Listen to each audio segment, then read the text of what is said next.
Bonjour les amis, aujourd'hui on va voir l'activité d'écriture. Alors, comme on a l'habitude de faire, on va faire d'abord l'entête, ensuite on va parler du déroulement. Alors, on commence avec cours.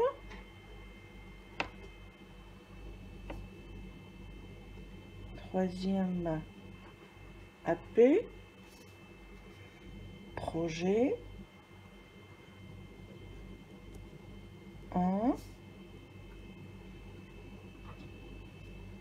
vive l'école, séquence 1, bonjour, au revoir,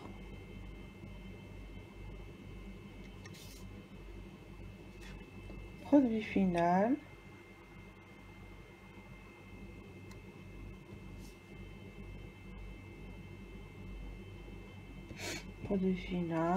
réaliser l'album,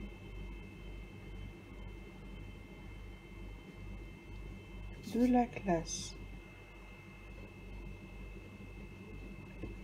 Ensuite, activité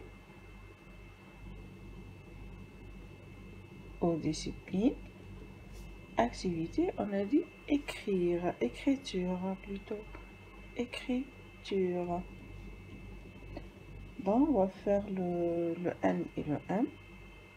N et le M, les deux graphèmes. Ensuite, compétences.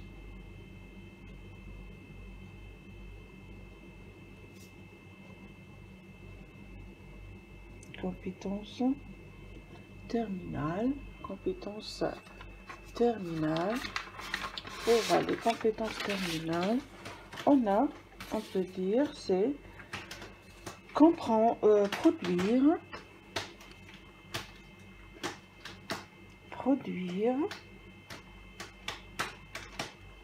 à l'écrit,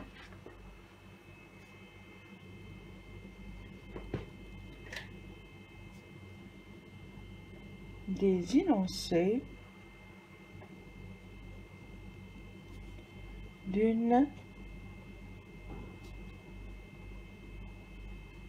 vingtaine de mots dans lesquels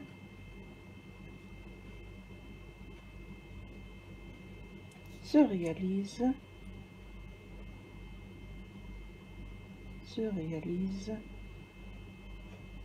les actes de parole étudiés. Les actes de parole étudiés. Ensuite, après les compétences terminales, on a les composantes. Les composantes de la compétence et les objectifs. Pour les composantes de la compétence, on revient toujours au programme, comme vous voyez ici. Activité, écriture des lettres, des mots sur différents supports, tableau, cahier, ardoise. Ça, c'est l'activité. Les objectifs, c'est reproduire des lettres en respectant les normes d'écriture. Forme des lettres, proportion, sens du traçage, ordre des étapes de réalisation. La composante, c'est maîtriser les aspects graphomoteurs du français. Maîtriser les aspects graphomoteurs du français. Ces objectifs et composantes suffisent, mais il y a des inspecteurs qui exigent que vous devriez mentionner plusieurs objectifs et plusieurs composantes. Pour cela, on peut ajouter comme objectif ici associer à un même phonème différents graphèmes. Et la composante, c'est activer la correspondance phonique graphée. Ces deux objectifs et ces deux composantes peuvent suffire. Alors, on doit les mentionner ici. Composante, c'est maîtriser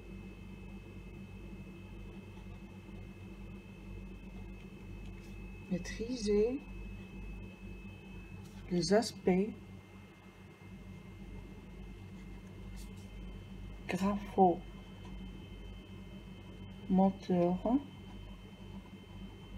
du français. Objectif,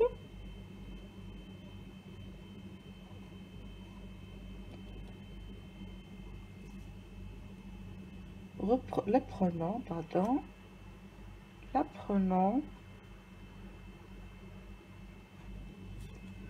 doit reproduire des lettres,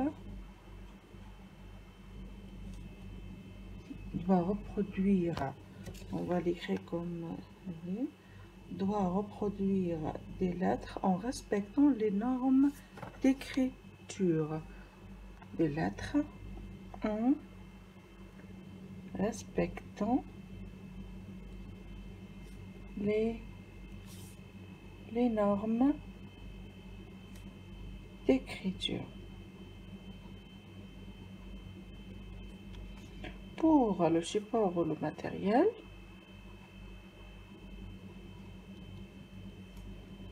on a tableau, ardoise.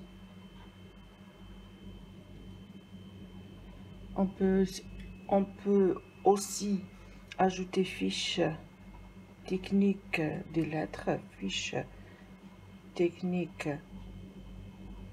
des lettres, et à la fin cahier de classe, cahier d'écriture, cahier. Une fois l'entête terminée, on passe au déroulement. On sait que l'activité de l'écriture se déroule en 4 temps. Premier temps, c'est la présentation, c'est-à-dire présentation des lettres à écrire en minuscules et en majuscules. Deuxième temps, c'est l'acquisition des mouvements, c'est-à-dire sur l'air, sur l'arbre. On va les détailler après. Troisième, respect des normes, les interlignes et la marge. Quatrième, exécution sur les cahiers de classe. Alors, comme on a l'habitude de faire, le déroulement, on va passer pour le déroulement, on va l'écrire par là. Déroulement.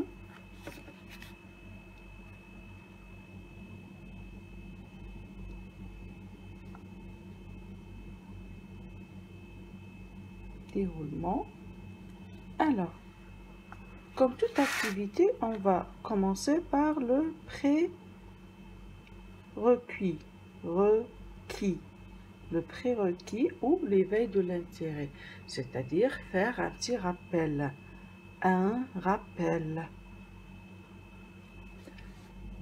le prérequis ou l'éveil de l'intérêt sert à motiver l'apprenant, à attirer son attention. Alors, le prérequis, c'est, on va faire un rappel des lettres qu'on a vues, des phonèmes lors de la séance de lecture du code.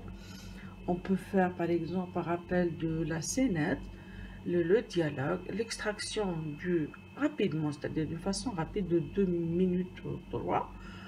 Après, on passe à la première étape, c'est la préparation. La préparation à l'écrit. En quoi consiste la préparation à l'écrit? Dans la préparation à l'écrit, on doit tracer une page de cahier au tableau au préalable, c'est-à-dire pour ne pas perdre beaucoup de temps, ou vous pouvez acheter les tableaux tracés sur du papier autocollant. On va les mettre au tableau et on va écrire les lettres en cursive au tableau, majuscules et minuscules, en majuscules et en minuscules, en expliquant aux élèves combien la lettre elle montre, combien elle montre d'interlignes, où est la marge, pourquoi la marge elle est différente de l'arabe, elle est à gauche, tout ça. À chaque séance d'écriture, il faut faire le rappel des interlignes et de la marge, les normes de l'écriture. Alors, et il faut faire ça étape par étape, tout doucement, pour que l'élève comprenne. Ça, c'est pour la première étape. Deuxième étape, le travail collectif.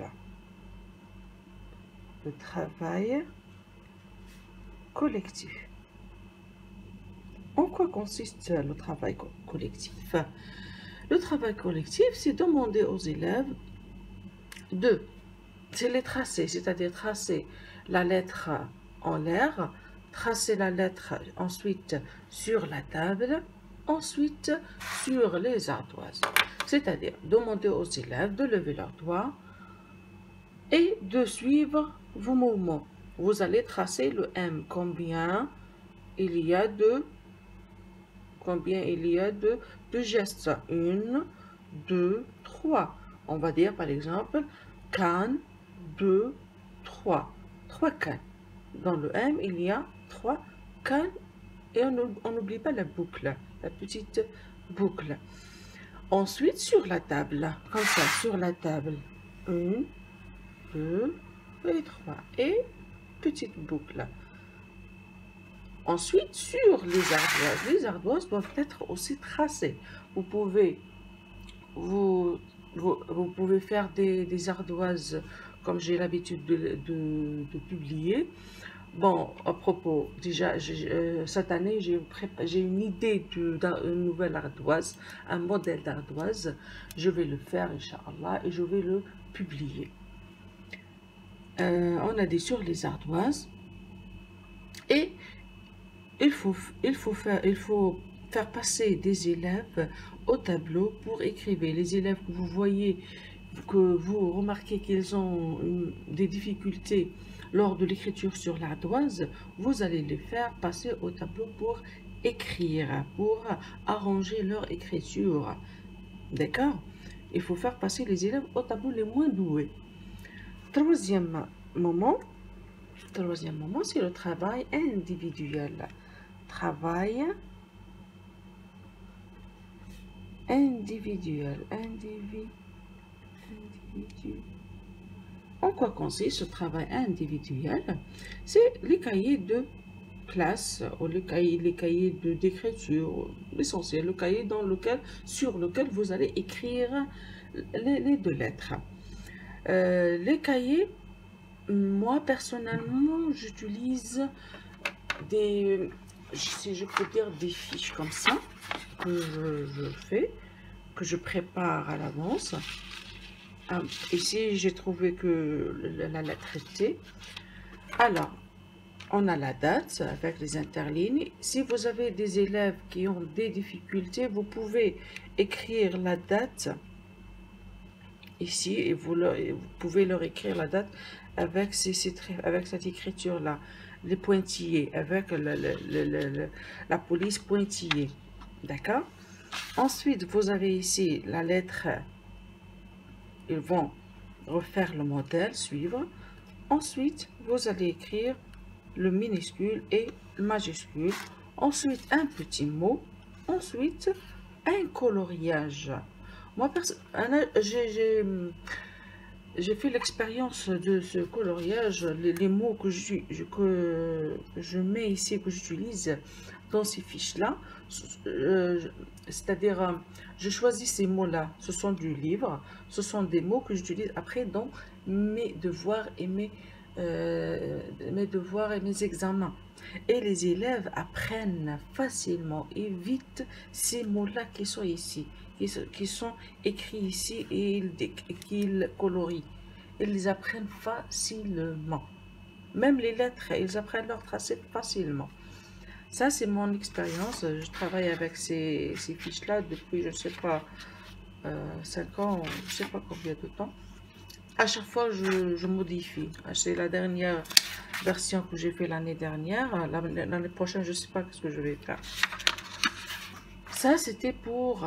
Et vers la dernière étape, c'est l'écriture sur le cahier. Si vous voulez, par exemple, faire une petite évaluation par la fin, si le temps le permet, vous pouvez faire une petite dictée comme évaluation. Si le temps le permet et même le niveau des élèves le permet, vous pouvez faire une petite dictée sur ardoise. C'est-à-dire, vous allez, sans écrire la lettre au tableau, vous allez demander aux élèves d'écrire la lettre, par exemple, M minuscule sur leur ardoise, la lettre M majuscule sur leur ardoise. Ça, c'est comme une évaluation pour terminer, clôturer votre leçon. Bon, je voulais juste vous montrer quelque chose qui est important, c'est le cahier de formation. Il ne faut jamais négliger votre cahier de formation. Comme ici, vous voyez écriture, voilà. Ce sont les étapes de l'écriture. On l'a fait pour je ne sais pas combien d'années, il y a plusieurs années. Regardez, on mentionne toutes les activités, chaque activité, combien de temps, combien de moments il y en a. C'est bénéfique, il ne faut jamais négliger son cahier de formation. C'est juste pour vous donner une petite idée. Bon, il y a ceux qui m'ont demandé de parler un petit peu en arabe. Wallah, sincèrement, je sais pas quoi dire. Wallah, je ne peux pas parler en arabe pour faire une fiche, parce qu'on est tous des enseignants. Et si vous n'arrivez pas à comprendre ce que je dis, c'est vraiment, je sais pas. On doit parler en français. Je dois parler en français, je ne peux pas parler en arabe. Je m'adresse à des enseignants de français, à des enseignants d'arabe. J'essaierai de parler un petit peu, mais je ne sais pas. Voilà, vraiment, je ne sais pas quoi dire. Hein. Je vais essayer de dire quelques mots en arabe. Mais je ne sais pas. Bon, ce sera tout pour aujourd'hui. C'était l'activité d'écriture. J'espère que ma leçon était bien claire et éducative et bénéfique pour tout le monde. À la prochaine séance, Inch'Allah. Au revoir.